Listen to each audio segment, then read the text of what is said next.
Bonjour, c'est Romain Mousset. Aujourd'hui, nouveau format de questions-réponses, puisqu'il ne s'agira pas d'une note de lecture ou d'un entretien. Comme j'avais pu le présenter dans la vidéo d'introduction à cette nouvelle rubrique, je reçois assez régulièrement des messages, soit en commentaire de vidéo, soit en commentaire d'articles sur ma page Facebook, ou soit directement en message privé.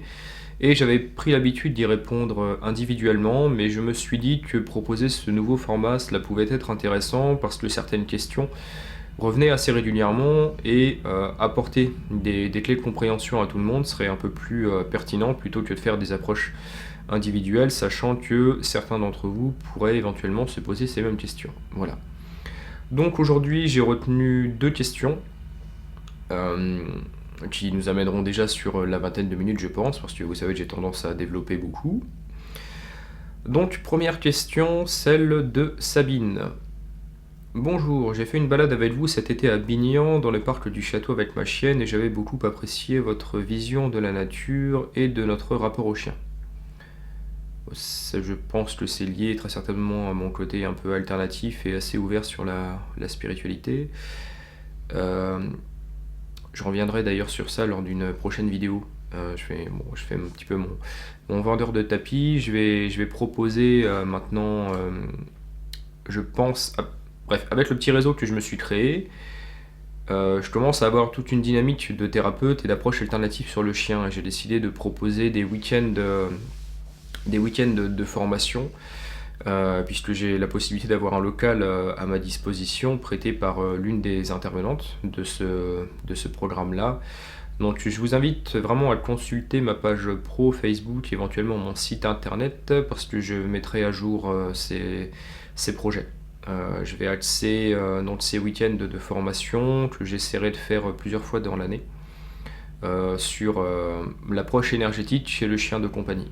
Proposer donc déjà ma vision du chien de compagnie et vraiment faire un b.a.-ba sur la vision à jour du chien et ensuite voilà, proposer à plusieurs intervenants, que ce soit de la kinésiologie, que ce soit de la communication animale, que ce soit de l'énergétisme, voir un petit peu comment on peut avoir une autre approche sur le chien. Moi, c'est quelque chose vraiment sur lequel je tends de plus en plus et apparemment donc qui avait plu à Sabine. Donc je reviens à cela. Vous voyez déjà sur un format de 20 minutes, j'arrive déjà à partir un peu loin. Alors, je viens de regarder votre dernière vidéo qui est très intéressante. On était sur les signaux de communication. Je me trouve actuellement très démuni car ma chienne Border Collie a de plus en plus tendance à partir seule lors des balades en liberté, une par jour pendant 1h30 ou 2 heures, surtout de mettre de plus en plus de temps avant de revenir. Auparavant, lorsqu'elle ne connaissait pas les lieux, elle n'allait pas trop loin. Aujourd'hui, elle ne connaissait pas la promenade, mais elle est partie plusieurs fois, disparue de ma vue, et moi de la sienne, dont une fois très longtemps, et est revenue complètement essoufflée. Tous les jours, nous faisons des exercices intellectuels pendant 30 minutes environ, plus une promenade en longe le matin, et l'après-midi une longue balade. Le samedi, nous allons au trail-ball. Lundi prochain, nous allons la mettre au troupeau, voir si cela l'intéresse. J'aimerais bien travailler le rappel avec une méthode qui fonctionne. Je suis en Champagne pendant encore 3 mois avant de revenir dans le Morbihan en avril, je pense.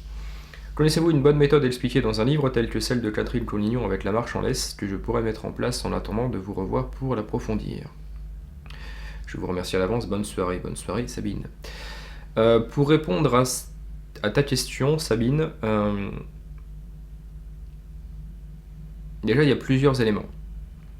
Tu as un Border Collie. Je crois que j'avais dû t'en parler, j'en parle assez régulièrement aux propriétaires ou aux humains familiers, aux gardiens.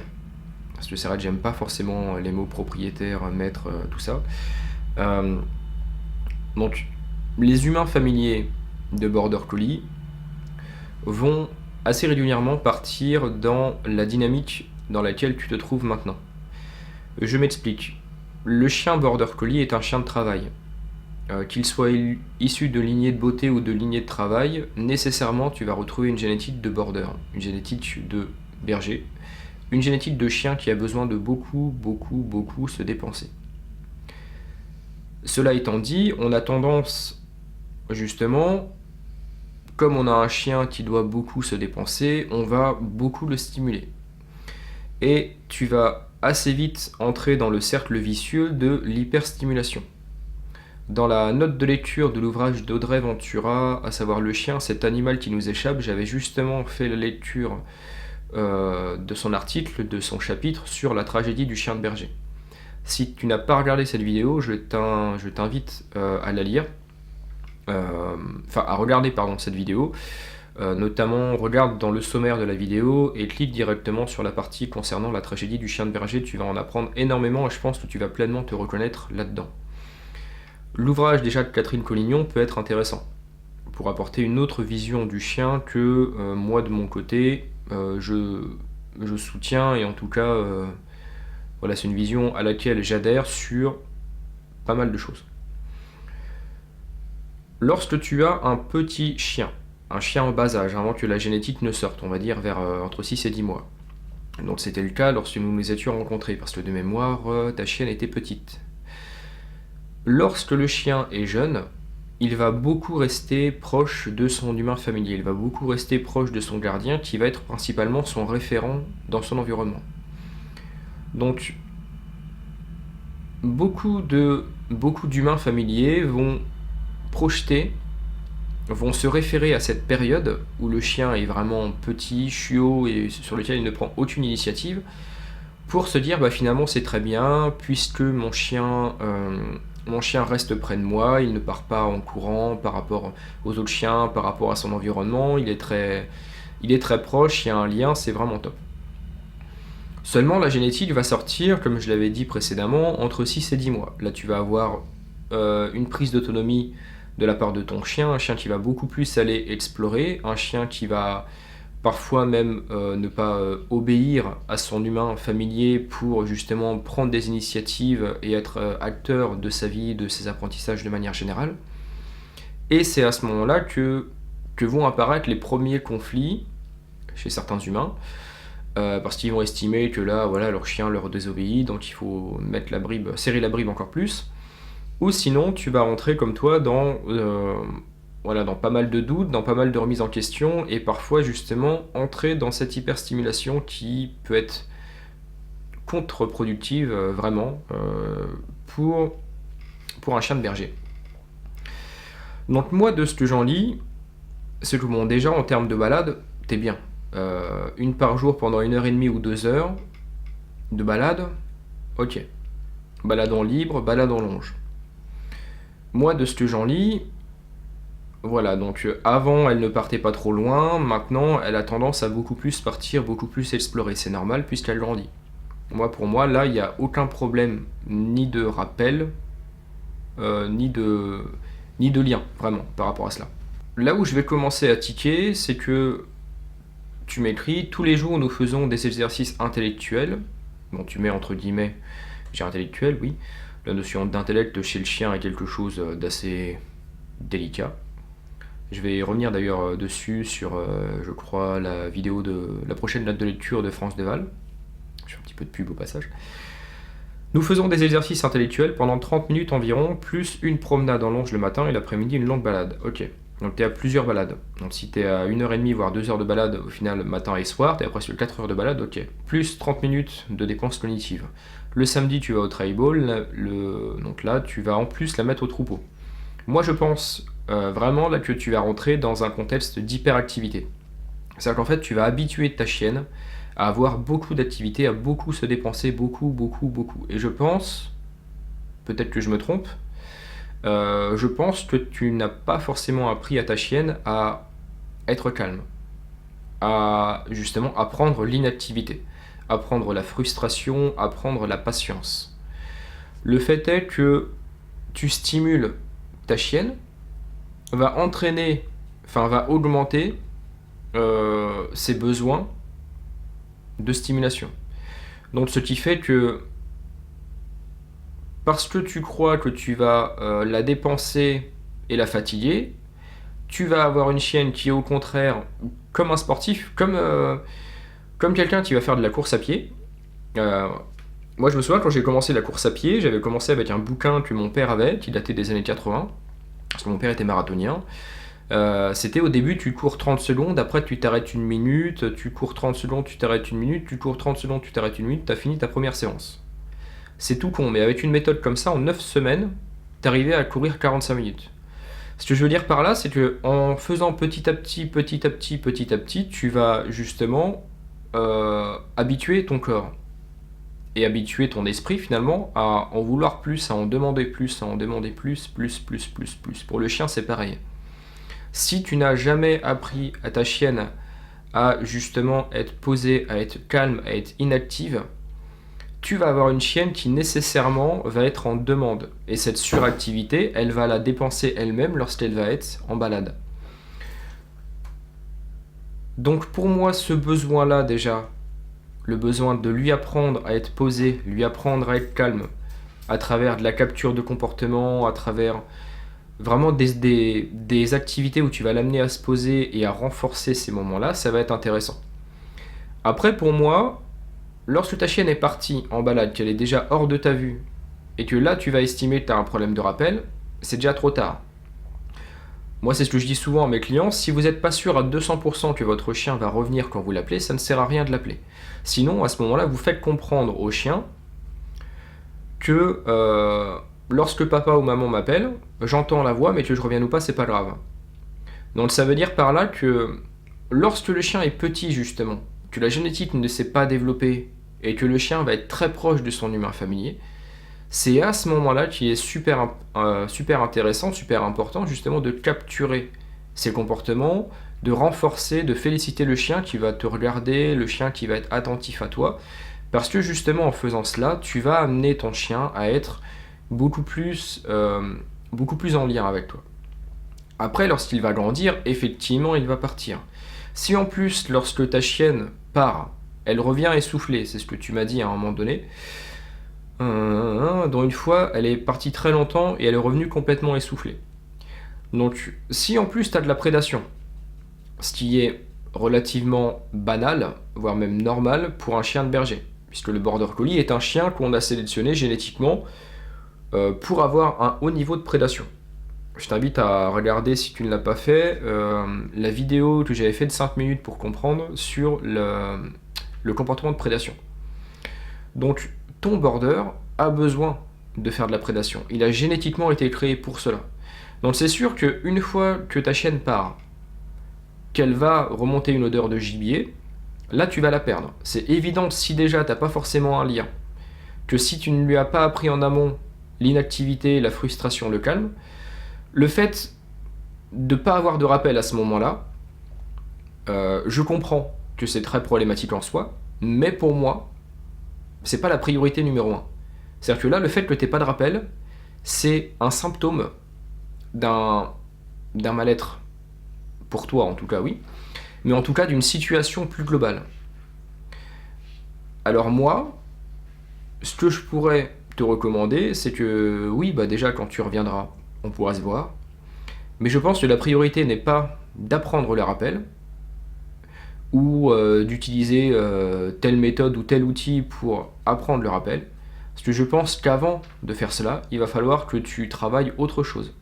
Comme je le disais, le calme, l'inactivité, l'apprentissage de la frustration, etc., etc. Le fait de recapter le lien en promenade, tout ça, c'est des petites choses qui vont te permettre déjà de diminuer l'état émotionnel dans lequel est ta chienne pour pouvoir après en créer un rappel. Pour moi, là, si tu veux trouver la recette miracle qui va faire que ta chienne va revenir dans le contexte de vie que tu lui proposes, ça va être très problématique. Et je suis sûr que même en coercitif plus avec des colliers électriques là, de rappel et toutes ces saloperies là, qui vont être interdites à la vente d'ailleurs l'année prochaine, ou dans 2 ans, ça va être très peu efficace. Parce que la situation pour moi est beaucoup plus complexe. Donc le rappel, d'accord, c'est une chose, mais à côté il va falloir que tu travailles tout ça. Parce que là tu as une jeune chienne Border Collie qui doit avoir peut-être 10-12 mois maintenant. Donc pour moi, ça va être très important que tu diminues progressivement ses besoins d'activité, que tu saches les réorienter et en tout cas que tu lui apprennes en parallèle ceci. Donc dès que tu reviens dans le département du Morbihan, tu m'appelles, il n'y a pas de problème, et on va voir ça. Mais je pense que là, oui, ça va nécessiter un petit suivi, parce que là, c'est des déconstructions de comportement et des contre-conditionnements que tu vas devoir mettre en place petit à petit. Parce que là, ta chienne, tu commences à beaucoup la charger, et c'est sûr qu'au final, tu vas avoir de plus en plus de problèmes. Et plus tu vas lui proposer, selon moi, plus tu vas lui proposer d'heures passées au troupeau, d'heures passées au trail ball, d'heures passées à la dépenser, plus elle va avoir ce besoin-là. Et au final, plus éventuellement tu vas avoir une chienne qui va partir longtemps et loin. Et sachant qu'en plus, si elle part longtemps et loin et qu'elle part en prédation, elle s'auto-renforce aussi là-dedans. Donc c'est un cercle vicieux, donc dès que tu viens, oui, on se voit. Là, il n'y a aucun problème. Donc vraiment, comprends ça, Sabine. Comprenez ça de manière générale. Apprendre au chien à être calme, à être inactif, si les besoins évidemment en parallèle fondamentaux sont comblés. Quand on a des chiens de travail, quand on a des chiens de berger, c'est extrêmement intéressant. Parce que vouloir les stimuler, vouloir leur faire apprendre plein de choses, c'est très bien. Mais sachez aussi que plus vous allez en apprendre à vos chiens, plus vous allez justement renforcer ce côté travail, plus vous allez avoir un chien qui va être en demande de ça. Et le jour où vous n'avez pas le temps, parce que votre quotidien va changer, parce que vous allez avoir un enfant, parce que vous allez avoir un travail qui va vous prendre plus de temps, parce qu'il va y avoir un gros changement, et bien au final, votre chien que vous avez habitué à avoir un très haut niveau de dépenses, bah là ça va coincer. Et il peut y avoir apparition de troubles du comportement, juste parce que de base, on a pensé qu'il fallait surstimuler ces chiens-là. Donc moi je pense que l'hyperactivité, l'hyperstimulation, parce que l'hyperactivité en soi c'est un trouble du comportement avéré, le fameux HSHA, hypersensible, hyperactif. Mais l'hyperstimulation en tout cas, c'est quelque chose qui peut être assez problématique chez un chien. Donc le rappel viendra après le fait de recontextualiser tout ça. Et ensuite, j'avais une question de Quentin. Y a-t-il un âge minimum pour éduquer un chiot, un âge à partir duquel il pourra retenir ce que l'éducateur ou son maître lui enseigne, et inversement, un chien âgé peut-il encore apprendre et modifier ses habitudes? Alors, ce qu'il faut savoir, c'est que le chien, voilà, il va naître déjà avec une génétique, il va naître avec un bagage. Et il y a déjà même des apprentissages qui vont se faire déjà dans le ventre de la mère, durant la période d'imprégnation de la naissance à grosso modo 12 semaines. Donc lorsqu'on adopte un chiot à 8 mois, il y a déjà eu un certain nombre d'apprentissages qui ont été effectués au sein de l'élevage et qui ont modifié parfois négativement le comportement du chien. Là on peut partir sur toutes les problématiques de protection de ressources ou autres par exemple. Il faut savoir que le rôle de l'éleveur, ou le rôle de l'humain familier dans lequel va naître, chez lequel va naître le chien, je vais y arriver, est fondamental. Parce que moi j'ai tendance à dire que de la naissance jusqu'aux 12 semaines de la vie du chien, donc de la naissance jusqu'à ses 3 mois, il y a à peu près 70% du tempérament du chien adulte qui va se modéliser à ce moment-là. Donc sachant que déjà de la naissance à ces 8 semaines de vie, il y a déjà tout un tas d'apprentissages qui vont être effectués par la mère et par les frères et sœurs. Et par évidemment l'humain familier. Donc déjà en fait dès la naissance, jusqu'à 2 mois que tu adoptes ton chien, il y a déjà des apprentissages qui sont faits. Toi, généralement en France, tu as le droit de l'adopter à 8 semaines. Certains éleveurs vont garder le chien jusqu'à 9, 10, 12 semaines. C'est bien pour optimiser, pour que le chien puisse optimiser tout ce qui va être interaction congénère, inhibition de la morsure et apprentissage des codes canins vis-à-vis de la mère et des frères et sœurs, mais c'est vrai que souvent on va faire adopter le chiot à 8 semaines.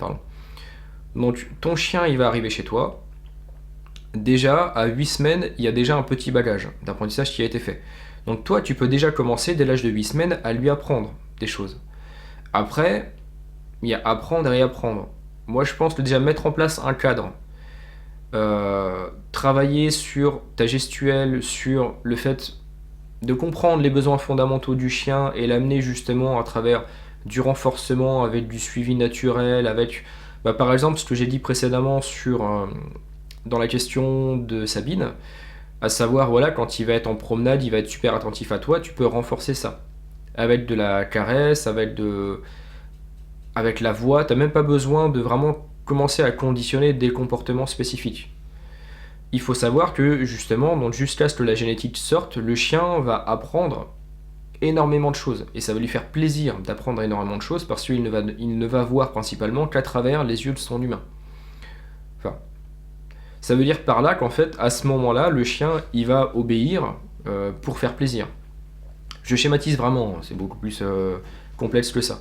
Mais quand la génétique va sortir, là, ça va être intéressant de travailler plus en profondeur l'éducation, parce que là, justement, comme je l'ai dit aussi précédemment, tu vas avoir le développement de la génétique, tu vas avoir l'apparition des prises d'initiative du chien, et là, ça peut être intéressant de rentrer plus en profondeur dans un processus d'éducation. Donc pour répondre à ta question, y a-t-il un âge minimum pour éduquer un chiot? Dès l'âge de 2 mois, quand tu l'adoptes, tu es déjà en train de l'éduquer. Le fait de lui apprendre les règles de vie, le fait de lui apprendre l'interaction avec les autres espèces, même de ton foyer, si tu as des chats, si tu as des poules, et même tout ce qui va être inhibition de la morsure, l'apprentissage de la propreté, le fait de ne pas renforcer le chien qui va te sauter dessus, tous ces petits trucs-là, c'est déjà de l'éducation. Donc dès l'âge de 2 mois, en fait, tu peux déjà éduquer sur ça. Moi, beaucoup de personnes m'appellent lorsque le chiot a 2 mois qui vient d'arriver, et justement, les premières problématiques principales, c'est ça, c'est l'inhibition de la morsure, le chien qui va mordiller tout le temps dès que tu vas le caresser, le chien qui va faire un petit peu de destruction, et le chien qui va sauter. Donc tous ces petits trucs-là, à travers un bilan comportemental, c'est des choses que tu vas expliquer aux gens. Enfin, moi, c'est des choses que je vais expliquer aux humains familiers. Après, l'accompagnement en éducation, pour moi, oui, ça peut être intéressant de faire une séance ou deux quand le chien est tout petit, mais ça va être beaucoup plus pertinent quand la génétique va sortir.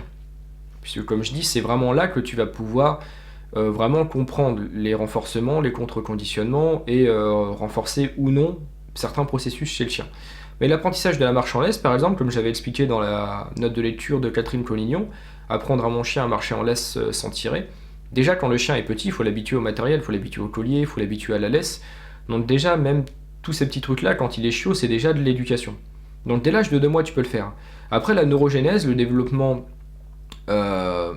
du cerveau, on sait que chez le chien, grosso modo, ça va aller jusqu'à... Enfin, le cerveau va se reconfigurer, se restructurer jusqu'à à peu près 15 mois. Schématiquement, moi j'ai tendance à dire, parfois on peut apprendre à son chiot, quand il a 4 ou 6 mois, que le assis, voilà, c'est je te dis assis, le chien se met dans telle position, ok, le assis c'est ça. Et la case où le assis est rangé, en haut à gauche, peut-être que le temps que le cerveau va la reconfigurer pour la ranger à sa place définitive en bas à droite, pendant un certain laps de jours, de temps peut-être, le chien ne va plus savoir. Tu vas lui dire assis, il va plus savoir ce que c'est. C'est pas de la mauvaise foi, c'est pas qu'il va tester ou qu'il va essayer de prendre une place de dominance dans la hiérarchie ou toutes les conneries qu'on peut lire sur ça. C'est juste que dans la configuration du cerveau, il y a des apprentissages qui vont être parfois oubliés le temps que ce soit réorganisé. Donc jusqu'à l'âge de 15 mois, le cerveau de ton chien il va être en construction. Ça veut dire que jusqu'à là, tu vas pouvoir vraiment modéliser le chien et le conditionner sur tout ce que tu veux. Ça va être la période optimale. Après, il n'y a pas d'âge pour éduquer un chien. Mais plus il va avancer en âge, plus il va avoir des acquis, des expériences, il va avoir développé des réponses comportementales par rapport à des situations spécifiques, et plus ça va prendre du temps à déconditionner si c'est problématique. Tu peux adopter un chien dans un élevage, dans un refuge, souvent, à 2, 3, 4 ou 5 ans. Moi, lorsque j'avais passé mon BP d'éducateur canin, j'avais récupéré un chien. Je n'ai pas pu le garder longtemps d'ailleurs, enfin je l'ai gardé 2 ans à peu près. S'il était trop réactif et moi, de par ma moindre expérience que j'avais maintenant, voilà, j'étais arrivé à des situations assez dangereuses et j'avais préféré m'en séparer. Mais moi, ce chien-là, lorsque je l'ai récupéré, je me souviens, lorsque j'avais passé mon BP d'éducateur canin, j'avais un temps de concentration d'à peu près 20 secondes. C'est-à-dire que lorsque je demandais au chien de travailler, notamment lorsque sur l'initiation au clicker training que j'avais pu avoir, où il fallait capturer des comportements que proposait le chien, je pouvais avoir un chien qui s'asseyait et qui ne proposait absolument rien. Et au-delà de 20-30 secondes, ouais, j'avais un chien qui décrochait des exercices, franchement ça le gonflait. Seulement pour passer le BP d'éducateur canin, il fallait que j'ancre chez ce chien un certain nombre de processus, de conditionnement pour montrer le jour de l'examen au jury que j'étais capable de mettre en place des protocoles. Donc d'un chien qui avait 3 ans, qui connaissait que le assis, et vraiment il connaissait que ça, et qu'il y avait un taux de concentration de 30 secondes, dans l'espace de 8 mois, j'en ai fait un chien de cirque. Parce qu'il fallait lui apprendre des tours ludiques, je lui avais appris à tourner en rond lorsque je lui demandais, je lui avais appris à marcher à reculons, etc., etc. Pourtant, le chien, il avait 3 ans. Donc en fait, c'est comme toi. Toi, tu peux faire une reconversion professionnelle quand tu as 40, 50 ou 60 ans. Tu peux retourner à l'école ou dans des BTS ou autres. Tu es en mesure d'apprendre. Parce que à n'importe quel moment, tu peux faire des nouveaux apprentissages. Et heureusement d'ailleurs. Bah, le chien, c'est pareil. Tu peux réapprendre des choses à un chien qui a 5 ans, 7 ans, 8 ans si tu veux. Mais après, c'est sûr, il va falloir faire avec le niveau de patience du chien, le niveau de concentration, puis les habitudes de vie. Donc c'est pour ça, même réadopter un chien dans un refuge à 1 an, 2 ans ou 3 ans, on peut en refaire... Enfin, en refaire ce qu'on veut, j'aime pas ça, mais voilà, on peut mettre en place des contre-conditionnements, lui réapprendre des comportements, et en tout cas, ça peut même permettre au chien de se réadapter à un nouvel environnement. Si arriver à... Je sais pas, moi parfois j'ai des clients qui m'appellent, ils me disent oui, mon chien il a 5 mois, il a 10 mois, il a 1 an et demi ou il a 2 ans, c'est trop tard. Je dis bah non, c'est pas trop tard, c'est comme avoir un enfant. Si ton enfant t'estime qu'à l'âge de 3 ans, ah bah voilà, c'est trop tard, bah dans ce cas-là c'est compliqué. L'école à partir de 3 ans, toi tu vas mettre en place l'école et nous en France on est censé la quitter à partir de 18 ans. Donc déjà, bon, tu sais que tu perds à peu près 15 ans de ta vie dans un système éducatif qui ne te sert pas à grand chose. Mais en plus de ça, toi derrière, il faut que tu passes des années à déconstruire toutes les conneries que l'éducation nationale a pu t'apprendre pour toi-même te rééduquer.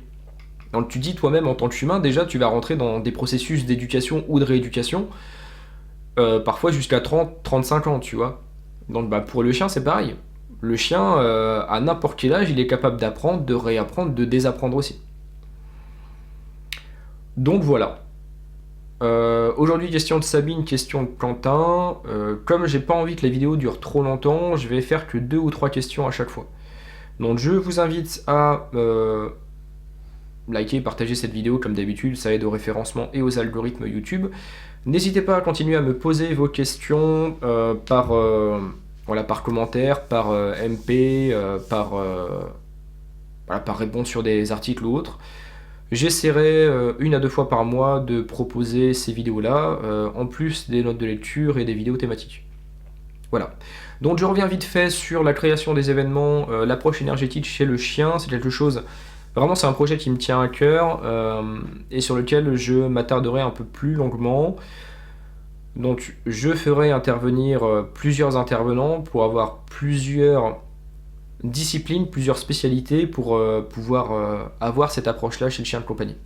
Je pense que ça va aussi permettre de s'éloigner un petit peu de la vision vraiment très scientifique du chien pour s'approcher vers une vision un peu plus spirituelle. Enfin, moi, mon mode de vie m'amène sur ça maintenant. Et c'est vrai que...